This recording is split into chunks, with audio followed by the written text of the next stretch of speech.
What's up, everyone, and welcome to yet another Overwatch League community update. You guys have obviously been digesting a lot of big news that were announced this very week from our friends on the Overwatch development team. Now, it is our turn to really figure out what all of that means for the 5th season of the Overwatch League, and to help explain just that, I've got the guys that hold all of the answers, Sean Miller as well as Matt Morello. Welcome, guys. How you guys been doing this week? Hey, Zoe, thanks so much for having us again. I mean, as a fan of this game, I like over the moon about all these things that are coming. It's out in the open, things that we've wanted to talk about for a long time, and now they're out.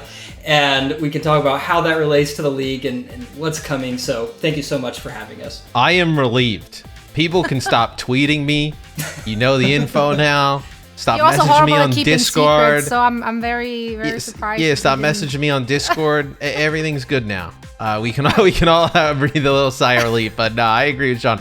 I'm so excited as somebody who plays Overwatch all the time. You know, wants to even just play more newer stuff. Hearing all this news is great.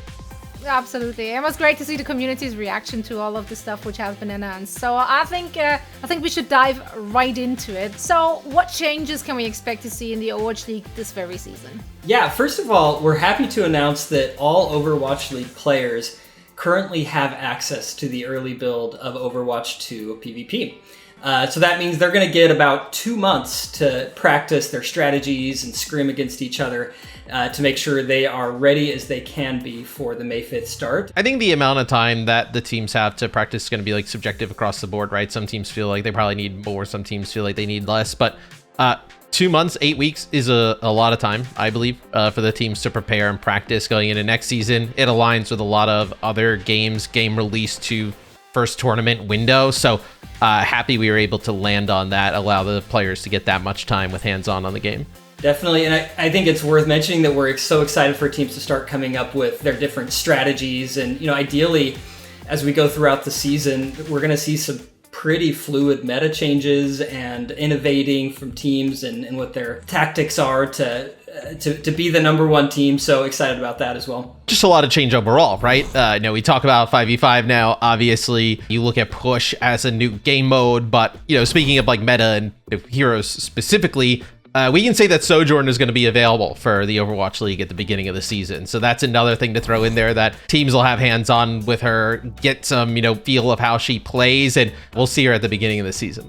I don't even know anymore what I'm most excited about, because there's just so much to look forward to, right? Like, that one's huge news, I feel, that we have Sojourn playable on day one of the Overwatch League. That's huge. We, of course, also obviously have the 5v5.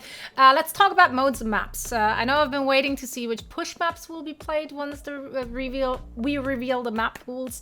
Will we have all the new maps available or no? What's the deal? So we'll have a really great mix of some of your favorite Overwatch maps through the years, while also incorporating a lot of the new ones. Yeah, so we can go through the entire map list for all of the game modes. I would also say your fan favorite maps that are going to return, they're going to have a different feel to them, right? They're going to look a little bit different, fresh coat of paint, some new effects. So it's going to be really interesting to see kind of, you know, familiar maps, but obviously looking way different than they have in the past. So for Control, we have classics like Ilios, Lijiang Tower, and Oasis.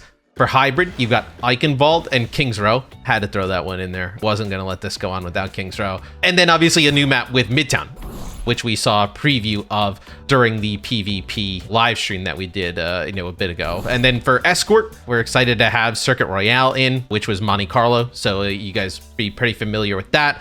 Dorado, Gibraltar, and Route 66 return. And then for Push, that's our new game mode this year. Personally super excited to see New Queen Street, which is Toronto, and Colosseo, which is Rome, which we've seen before. We'll be excited to see them being played regularly, really get a good idea of how the game will flow and develop with Push in the mix. Yeah, and I think the coolest part about this map pool this year is that you have the familiarity of kind of like coming home to all these classic 6v6 Overwatch maps, while also adding the excitement with the new maps. And so all around, I'm pretty excited about this map pool. Yeah, excited seems to be the one word we just keep on using today. And I'm just about to do it again. Like, they are such exciting changes. And from Aaron and the game team's announcement, it just sounds like there's so much more to come as well. So what's the plan from your perspective on working with the Overwatch development team as the game is updated during our season?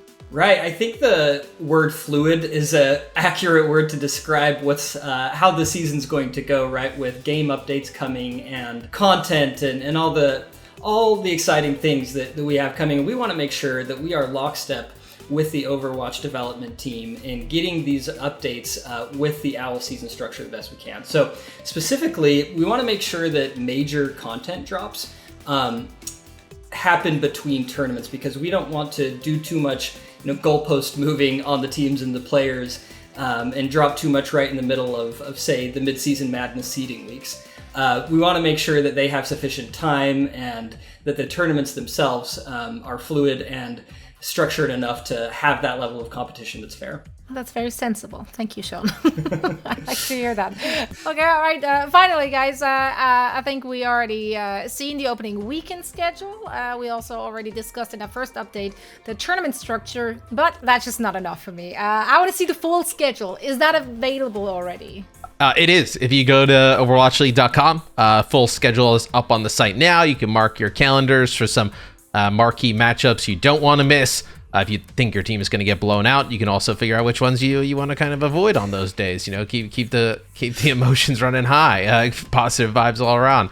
But no, I'm really excited. We have the whole schedule up. Really give a good idea of, I think, for just kind of predictions and power rankings, like people can now look through, comb the schedule of who's going to place where do we think teams are going to rank. And I think it's also like a really cool storyline going into the season, right? Of like where we project teams versus what they actually do. Yeah, I can't wait to see everyone's wrong predictions. That's like my favorite part. I've never been wrong with my predictions, so. Of course not. I don't think so. You never have either, right?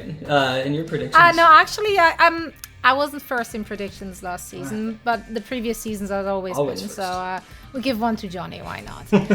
Anyway, I'm super excited. Again, excited for the season. Sean, Matt, thank you both so much for joining me for a quick update. We will have more community updates as more information will start to become available to all of us. Now, Sean, any last words to our fans? Yes, thanks again for having us, Owen. And I am simply ecstatic to continue working with the Overwatch development team, all that's coming with the game this year, and being able to talk about it even more over the coming weeks. It's going to make Overwatch League Season 5 the best one yet. I'm convinced. And, I think in the coming weeks we'll have more to share about our return to live events and the exciting things happening there. So more to come, and stay tuned.